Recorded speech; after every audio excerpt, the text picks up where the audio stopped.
समझते हो? अरे जमाना कुछ भी कहे, तू पढ़ना शुरू कर दे, उसकी हिफाजत करना तो अल्लाह का काम है। इन्ना नहनु नज़्ज़लना ज़िक्रा व इन्ना लहू लहाफ़िज़ून। अल्लाह फरमाता है नाजिल करने वाले भी हम हैं, हिफाजत करने वाले भी हम हैं।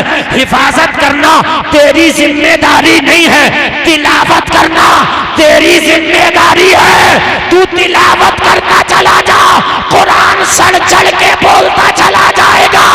अरे बन के फानूस, जिसकी हिफाजत हवा करे वो शमा के बुझे जिसे रोशन खुदा करे। नारे तकबीर, नारे रिसालत, मसलके आला हजरत, अजमत कुरान, तालीम कुरान, अजमत इस्लाम, नारे तकबीर।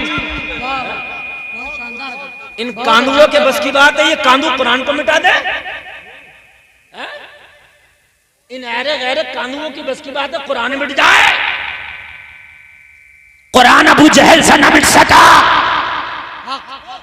अबू लहब से न मिट सका, उतबा और शैबा से न मिट सका, हलाकू और चंगेज खान से न मिट सका, बिरका खान और हिटलर से न मिट सका। अरे आज के ये क्या मिटाएंगे? तू बस तिलावत करता चला जा, हिफाजत करना मौला का काम। सुभान अल्लाह, सुभान, वाह वाह, ये क्या मिटाएंगे? वो काम करने चलेगा मेरा मुसलमान जो इसका जिम्मेदारी नहीं, इसका काम नहीं। हाँ, कुरान को नहीं मिटने देंगे। वो बेवकूफ, तेरा काम नहीं है कुरान को बचाना। अल्लाह ने हिफाजत की जिम्मेदारी कुरान में ले ली, तेरा काम नहीं है। तेरा काम तिलावत करना है। हम नहीं मिटने देंगे। कौन मिटा देगा यार? जब तक एक बच्चा भी मुसलमान का है ना, उसके सीने में कुरान है, दुनिया की कोई ताकत सारे नुस्खों को समंदर में डाल दे तब भी नहीं मिटा सकती। बेशक बेशक, ये तुम्हारा काम है। खाली मुड़ी मुसलमान हाँ बबेला काटता है, ये करेंगे। अरे तुम खाली तिलावत करो बस, तुम खाली नमाज पढ़ो, तुम खाली टोपी रखो, तुम खाली दाढ़ी रखो, अपने घरों में पर्दे का माहौल कर दो, दुनिया खुद ब खुद तुम्हारे माहौल को देख कर डूब जाएगी। बेशक बेशक, तुम्हें जरूरत ही नहीं है, तुम्हें जरूरत नहीं है ये सब बबेले कर। तो मोहम्मद आसिफ नाम का कोई जाहिल इंजीनियर, कौन, उससे पूछा कि भाई हम एक सवाल आपसे करना चाहते हैं, वो तुम्हारे मजहब से रिलेटेड है, तुम्हारे मजहब से रिलेटेड है। तो जाहिर सी बात है मुसलमान से होगा इस्लाम का सवाल। तो कहा हम 4 ऑप्शन देते हैं, ये बताओ इन चारों में नबी कौन नहीं थे? नंबर 1 हजरत आदम, नंबर 2 हजरत मूसा, नंबर 3 मोहम्मदुर रसूलुल्लाह और नंबर 4 हजरत जिब्राइल। इन चारों में कौन नबी नहीं थे ये बताओ। उस इंजीनियर ने कहा कि इस सवाल को हटा दिया जाए, मैं इसका जवाब नहीं दे सकता। बताइए, ये इंजीनियर का कौल था। हाय हाय, क्यों? इसलिए कि बचपन में तुम्हें ये बहुत टेंशन हो जाती है, बेटे ए फॉर एप्पल पढ़ो, बी फॉर बॉल पढ़ो। बचपन में ये टेंशन हुई थी ना तुझे, काश तुझे ये टेंशन हो जाती, मेरे बेटे पहले कुरान पढ़ ले, नमाज याद कर ले, दीन सीख ले, उसके बाद तू चाहे इंग्लिश मीडियम नहीं, इंग्लिश का दादा बना दे इसे। अरे जहां भी जाएगा, अगर डॉक्टर भी बन गया ना, MBBS भी बन गया ना, तो नुस्खा बाद में लिखेगा, बिस्मिल्लाह पहले पढ़ेगा।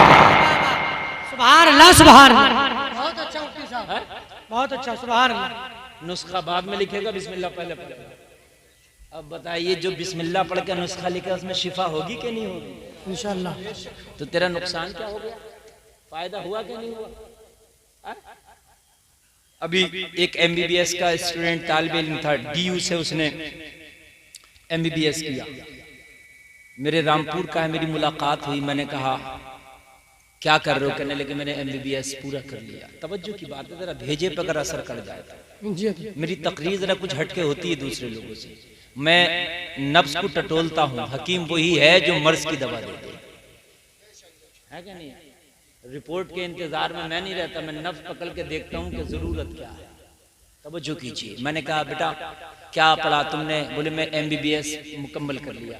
मैंने कहा सरकारी सीट मिली थी गवर्नमेंट की सीट पर या पैसे की बुनियाद पर? 2 चीज़ों से होता है ना, एक सीट खरीदी जाती है और एक गवर्नमेंट की तरफ से मिलती है। तो जो खरीदी जाती है वो पैसे वाला ले लेता है, लेकिन जो मिलती है वो काबिल ही लेता है। वो नीट निकालने के बाद ही मिलती है। तो कहने लगे हजरत मुझे सीट मिली थी गवर्नमेंट की तरफ से। मैंने कहा कैसे निकाली तुमने? बात है कि नहीं यार, ये कामयाब सीट है, ये भी बड़ी सीट है। कहने लगा हजरत 1 साल तैयारी की, फेल हो गया नीट में। अच्छा, दूसरे साल तैयारी की नीट निकालने के लिए, फिर फेल हो गया। मैंने कहा फिर कोचिंग सेंटर बदल दिया? बोले हाँ बदल दिया।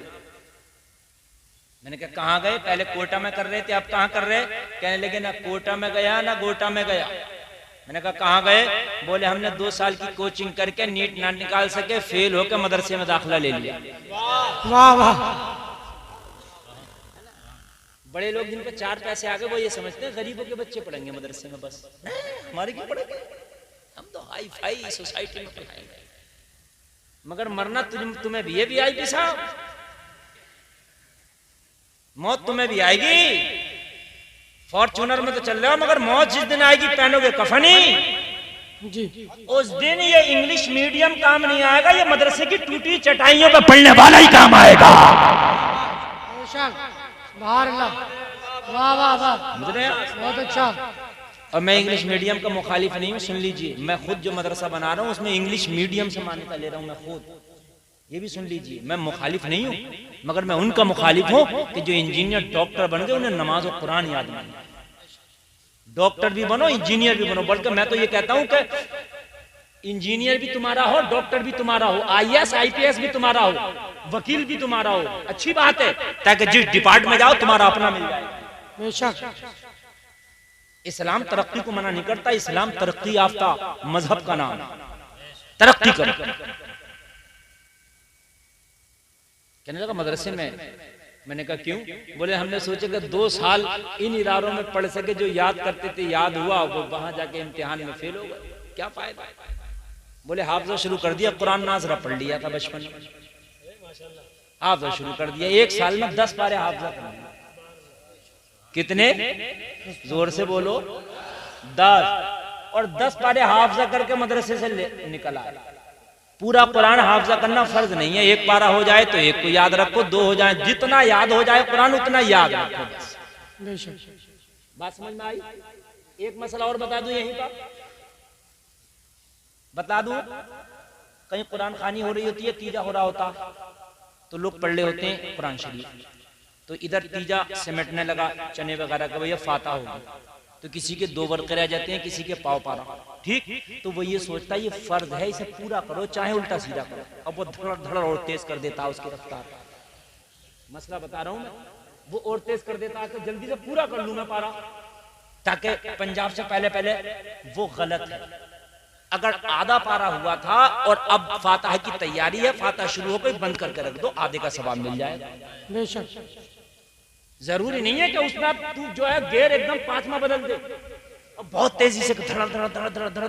पता चला कि 20 मिनट में आधा पारा पड़ा था और 5 मिनट में आधा पूरा कर दिया, वो गलत। तुम्हें बात है, जितना पढ़ लिया उतने का सवाब मिल जाएगा। ये जरूरी नहीं है कि पूरा ही पढ़ो, ठीक है भाइयों। इस्लाम बड़ी आसानी का नाम है, इस्लाम सख्ती का नाम नहीं है, मगर हमने इतना सख्त कर लिया इस्लाम को, या तो मानेगा नहीं इस्लाम को, और मानेगा तो इतना हार्ड कर देगा कि उसमें उसे सोचने में पसीने आ जाए। एक बीवी के शोहर का इंतकाल हो गया, मैं इत्तेफाक से वहां घर चला गया उनके, तो बड़ा अजीब माहौल, जब कोई किसी का मैयत होती है तो गम का माहौल तो होता ही है, जाहिर सी बात है, गम का माहौल था। मैंने कभी क्या मसला, बोले हजरत वो इंतकाल हो गया और उनकी बीवी इद्दत में बैठी है, तो मई जून का महीना या 45 टेम्परेचर की गर्मी, और तो ना उसे घर के बरांडे के अंदर कमरा, कमरे के अंदर पंखा नहीं, वहां उसके अंदर बरा दिया, बोली है ही रहेगी 4 महीने 10 दिन जी। शोहर तो मर गया, अपनी मौत ही मार दे तू अंदर से घुसा कर। इद्दत का मतलब यह है कि पर्दे में रहे, गैरों से मेल जोल ना करे, बात ना करे। अगर उसके घर में बंदिश है, उसके घर में दीवारें ऊंची हैं, दूसरा कोई नहीं आता, तो पूरे घर में जी कोई टेंशन नहीं है। अगर कोई गैर नहीं आता है, गैर महरम, पूरे घर में घूम सकती है, कपड़ा धुल सकती है, खाना बना सकती है, प्रेस कर सकती है, खाना खिला सकती है, और तबीयत खराब हो तो डॉक्टर से भी दवा ले सकती है। या तो इतनी बड़ी बेपर्दगी थी कि तू लाली पाउडर लगा लगा के तूने कोई बाजार ना छोड़ा, कोई मेला ना छोड़ा। और अब शोहर मर गया तो इसे कमरे के अंदर वाली कुटिया में बना दिया, कब निकलेगी नहीं, मर भी तो सकती है इतनी गर्मी में ही। जी इस्लाम को आसान करो यार, बेशक इस्लाम मुश्किल नहीं है। एक शख्स नमाज पढ़ाता था, नमाज में बहुत लंबी लंबी सूरतें पढ़ता, नबी की बारगाह में शिकायत की, आका वो फला नमाज पढ़ाता बड़ी लंबी लंबी सूरतें पढ़ता। नबी ने फरमाया, बुलाया, डांटा, कहा मैं दीन को आसान करता हूं, तू लोगों के सामने मुश्किल पेश कर रहा। दुआ मांगो तो उतनी लंबी ना मांगो कि लोग मांगते मांगते उगता जाए। बहुत से लोग दुआ मांगना शुरू कर देते तो वो इसमें अच्छाई समझते हैं, दुआ दिल से है। अब तुम मांग रहे हो और कोई आदमी सोच रहा है जल्दी खत्म करें, जल्दी खत्म करें, कहां से कबूल होगी बताइए मुझे। अल्लाह तो दिल के हाल को जानता है ना, मैं तो नहीं जानता इसके दिल में क्या है, लेकिन अल्लाह तो जानता ना इसके दिल में क्या। बेशक बेशक जिसके दिल में ये अल्लाह कबूल कर ले उसकी तो कबूल होगी, जो करे यार ये खत्म कब करेंगे, या अल्लाह ये खत्म कब करेंगे। बात समझ में आ रही है कि नहीं आ रही। दीन को हार्ड न बनाओ, दीन बहुत आसान है, इस पर आसानी के साथ अमल करो। बात समझ में आ रही है कि नहीं आ रही है। हाँ, या तो अमल नहीं करेंगे, और अमल करेंगे तो भी छोटी छोटी बातों पे इतनी तवज्जो देंगे, इतनी तवज्जो देंगे, इतनी तवज्जो देंगे कि जिसका कोई जवाब वो बारीकियों में चले जाएंगे। पहले उसूल जो है उस उसूल पे आओ, फराबाद में पहले उसूल पे आओ। तो उन इंजीनियर साहब से जवाब नहीं दिया गया कि इसमें नबी कौन नहीं है। ये अफसोस की बात है कि नहीं है, बताइए। उसने सवाल हटा दिया, फिर कोई संस्कृत का सवाल पूछा तो उसने जवाब दे दिया, जवाब दे दिया। फिर उससे पूछा, अच्छा बताओ उस सवाल का जवाब तुम देते क्या। तो शायद उसने कहा कि मैं ये कहता कि हजरत मूसा नबी नहीं है, माज़अल्लाह। बताइए, जबकि हजरत मूसा इतने जलीलुल कद्र नबी, इतने मशहूर नबी हैं कि जिनका जिक्र कुरान में भी आया। बात समझ में आ रही है कि नहीं आ रही। अल्लाह अल्लाह, ये हमारे हाल है मेरे भाई। मैं कह रहा था कुरान का सबसे पहला वर्ड ही है इक़रा। क्या है? इक़रा, पढ़िए। क्या है? नबी की बारगाह में जब जिब्रील ने कहा इक़रा, पढ़िए, नबी ने फरमाया मैं नहीं पढ़ता। क्या फरमाया? जोर से बोले। इस पर बदअकीदों ने तर्जमा किया कि नबी ने यह कहा कि जिब्रील मैं नहीं पढ़ सकता, मैं पढ़ा लिखा नहीं हूं। ये उनका सड़ा हुआ अकीदा बोल रहा है। नबी जिब्रील के सामने कहे मैं पढ़ा लिखा नहीं हूं, जिब्रील नबी से पढ़े। यार सुभान अल्लाह, सुभान अल्लाह। जो चीज जिब्रील ना समझे वो मुस्तफा समझाए। अरे खुदा के बारे में लोगों को किसने समझाया? जिब्रील ने कि नबी ने? नबी ने समझाया। अल्लाह एक है, तुम भी कह रहे हो अल्लाह एक है कि तुम देख के आए हो, इसलिए कि नबी ने बता दिया अल्लाह एक है। बेशक बेशक। खुदा तो जिब्रील ने भी नहीं देखा, खुदा मेरे महबूब ने देखा है, मेरे मुस्तफा ने देखा है। सुभान अल्लाह, सुभान अल्लाह, सुभान अल्लाह। तो इन्होंने तर्जमा क्या किया कि मैं पढ़ा हुआ नहीं हूं। क्या तर्जमा किया? कोई फातिहा ना देने से वहां भी नहीं होता, तीजा ना करने से वहां भी नहीं होता, मज़ार पे ना जाने से वहां भी नहीं होता। कान खोल के सुन लो, लोगों ने समझ लिया जो फातिहा करे वही सुन्नी है। पूरी जिंदगी मत फातिहा पढ़ो, सुन्नी रहोगे। लेकिन अगर ये कहो कि नबी पढ़े हुए नहीं थे, माज़अल्लाह जाहिल थे, तो ये अकीदा तेरा फिर वहाबियत वाला अकीदा है। बेशक बेशक। हाँ, नबी ने किसी से पढ़ा नहीं, क्यों पढ़े? उस्ताद का मर्तबा आला होता, शागिर्द चाहे कितना ही पढ़ाई क्यों ना हो जाए। तो अगर नबी किसी से पढ़ लेते तो उसका मर्तबा नबी से आला ना हो जाता जी है? और नबी से आला मर्तबा किसी का है नहीं। आला हजरत कहते हैं सबसे आला व आला हमारा नबी, सबसे बाला व बाला हमारा नबी। सारे ऊंचों में ऊंचा समझिए जिसे, है उस ऊंचे से ऊंचा हमारा नबी। सारे अच्छों में अच्छा समझिए जिसे, है उस अच्छे से अच्छा हमारा नबी। कौन देता है देने को मुंह चाहिए, देने वाला है सच्चा हमारा नबी। जिसके तलवों का धोबा ने आबे हयात है, वो जाने मसीहा हमारा नबी। नारे तकबीर, नारे रिसालत, अज़मते मुस्तफ़ा, शान मुस्तफ़ा मसलके आला हजरत मुफ्ती गुलफाम रजा साहिब किबला। सुभान अल्लाह सुभान। मैं नहीं पढ़ता। मुझसे आप कहें हजरत पैसे दो, मैं कहूं मैं नहीं देता, तो इसका मतलब ये थोड़ी है मेरे पास है नहीं है, मैं देना नहीं चाह रहा जी। समझ में बात है नहीं। अच्छा तकरीर अच्छी लग रही है, समझ में आ रही है कि नहीं आ रही है? माशाअल्लाह, ये ओरिजिनल बातें मैं आपको बता रहा हूं और ये बातों की बड़ी जरूरत है।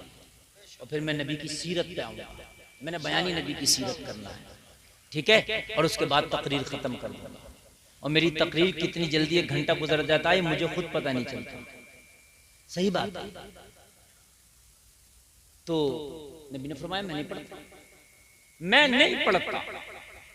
इसका मतलब है मैं जानता हूं पढ़ सकता हूं मगर मेरी मर्जी नहीं पढ़ता मैं। यहां एक नुक्ता है, एक नुक्ता है। सूफिया फरमाते हैं अगर नबी, जबकि नबी को पता है कि ये अल्लाह का कलाम है जो शुरू हो रहा है जी। ऐसा नहीं है कि पता नहीं था, माज़अल्लाह पता था, वही नाजिल हो रही है, अल्लाह का कलाम है और नबी ने पढ़ना भी है, मगर कहा मैं नहीं पढ़ता।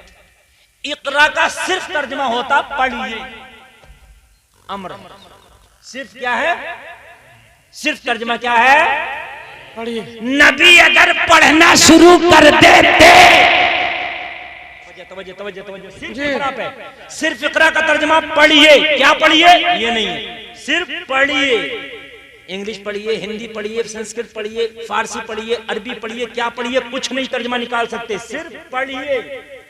तो इकरा का माना हिंदी पढ़िए ये भी आ जाएगा, उर्दू पढ़िए ये भी आ जाएगा, इंग्लिश पढ़िए ये भी आ जाएगा, संस्कृत पढ़िए ये भी आ जाएगा। तो अगर इकरा पे नबी पढ़ना शुरू कर देते तो माना ये निकाला जा सकता था कि पैदा होने के बाद जो भी सामने आए पढ़ना शुरू करो, जो भी लैंग्वेज हो पढ़ना शुरू करो। तो इसका माना हो जाता, तो मतलब ये था कि बच्चे को जो चाहो पढ़ाना शुरू कर दो, मगर नबी ने इकरा पे मना कर दिया, मैं नहीं पढ़ता। जिब्रील बोले बिस्मी रब्बिकल्लज़ी खलक़, पढ़िए अपने रब के नाम से जिसने आपको पैदा किया। तो नबी ने पढ़ना शुरू कर दिया। पता चला सबसे पहले पढ़ाई वो होगी जिस जो अल्लाह के नाम से शुरू होगी। नारे तकबीर, नारे रिसालत, अज़मत कुरान, मसलके आला हजरत, नारे तकबीर। बिस्मी रब्बिकल्लज़ी खलक़, पढ़िए उस रब के नाम से जिसने आपको पैदा किया। रब के नाम से जब रब का नाम आया मुस्तफा ने पढ़ना शुरू कर दिया, इशारा दे दिया सबसे पहले पढ़ाई शुरू होगी तो वो होगी जो अल्लाह के नाम से शुरू होती है। तो अल्लाह के नाम से कोई और पढ़ाई शुरू नहीं होती।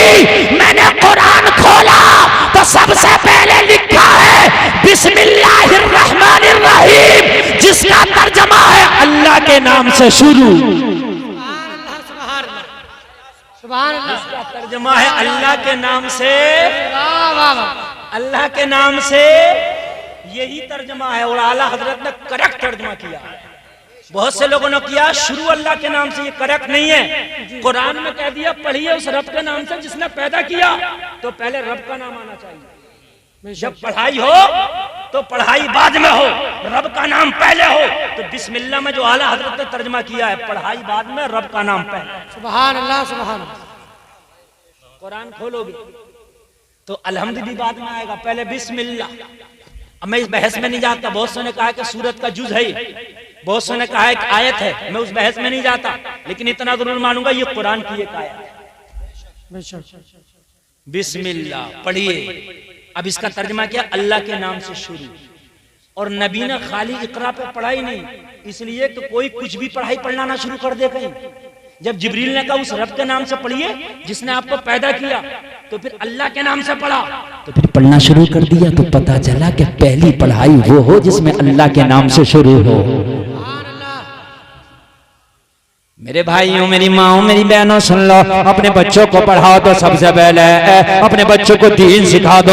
अपने बच्चों को दीन सिखा के अगर कॉलेज में भेजोगे ना, हजारों में वो अलग नजर आए। बेशक। अब तवज्जो करना, वो बात रह गई थी। कहने लगे हमने एक साल में 10 पारे हाफजा कर लिए। किसने कहा? भूल गए?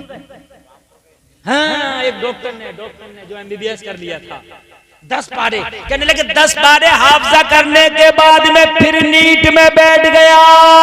हजरत 10 पारे हाफजा करके जहन इतना तेज हो गया, जो याद करता था बहुत जल्दी याद हो जाता था। जिस साल 10 पारे हाफजा करके नीट में बैठा, उसी साल नीट निकाल लिया। कहने लगा हजरत सबसे ज्यादा तेज अगर कोई टॉनिक है दिमाग को तेज करने का तो वो कुरान।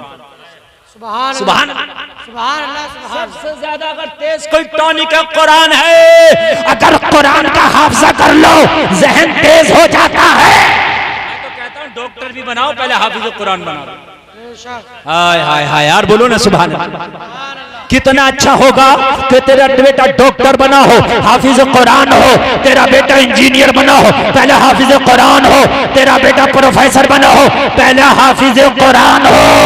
अरे अगर कुरान का हाफजा कर लेगा ना तो डॉक्टर तुझे दुनिया में फायदा पहुंचाएगा, हाफिज कुरान मरने के बाद फायदा पहुंचाएगा। दोनों फायदे रहे। तो ये मत सोचा करो कि हम हाई फाई हैं, वीआईपी हैं तो बड़े बड़े फला स्कूल में पढ़ाएंगे। अपने बच्चों को सबसे पहले मदरसे की तालीम, उसके बाद जहां चाहो, मैं मना नहीं करता, खूब बड़ा इंग्लिशमैन बनाओ, तुम तो खूब बड़ा साइंटिस्ट बनाओ, और बनाना चाहिए। मैं तो कहता हूं बनाना चाहिए। बेटियों को उन स्कूलों में पढ़ाओ जहां उनकी इज्जत की हिफाजत हो सके, पर्दे की हिफाजत। और अगर नहीं हो पा रही है तो फिर वहां पढ़ाने से बेहतर तो बगैर पढ़ी लिखी है। औरत का सबसे कीमती जेवर उसकी बाली नहीं है। औरत का सबसे कीमती जेवर उसका हार नहीं है। औरत का सबसे कीमती जेवर उसकी पाजेब नहीं है। औरत का सबसे कीमती जेवर उसकी इज्जत है। क्या है उसकी? और इज्जत ही ना रही तो फिर जेवर का क्या काम है? सबसे कीमती जेवर क्या है? इज्जत। जोर से बोलें।